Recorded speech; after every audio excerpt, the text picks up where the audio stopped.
Bonjour. Alors, peut-être pour commencer, on va peut-être revenir sur la genèse de ce film. C'est le cadre, en tout cas. Oui.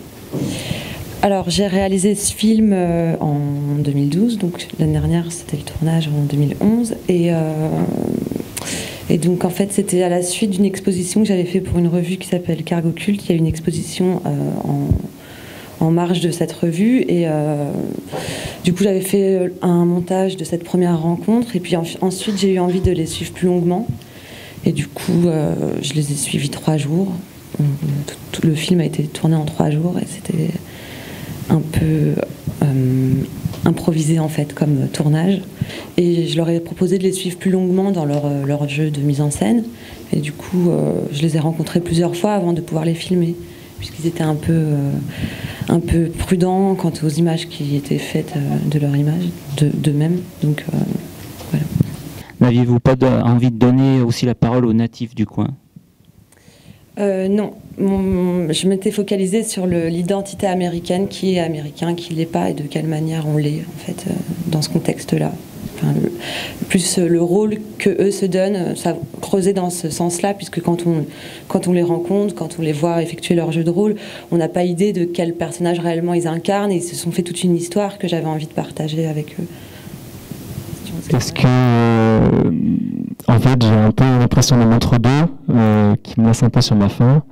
La partie documentaire me paraît intelligemment tournée, mais j'ai l'impression que dans le propos, vous n'allez pas forcément quelque part. Est-ce que ça vous a donné envie, à un moment donné, de créer une fiction là-dessus, en fait ? En fait, si je comprends bien, la question c'est, il y a un côté fictionnel dans ce film, dans le sens où je leur proposais de faire des scènes aussi, puisque je les filmais. C'est-à-dire par exemple Tuco, quand il court, qu'on l'a suivi en Steadicam, c'était pas du documentaire du tout.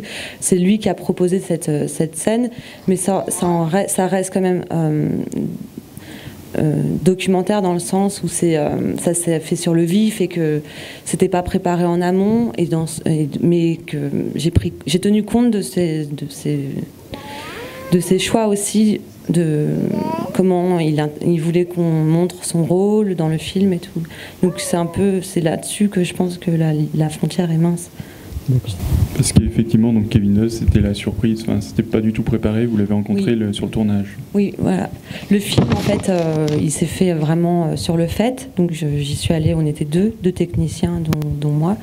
Et donc on a filmé les mises en scène, donc c'était très improvisé, puisque c'était le fait de préparer avec eux en amont, ça les intéressait pas spécialement, il fallait venir et saisir sur le vif.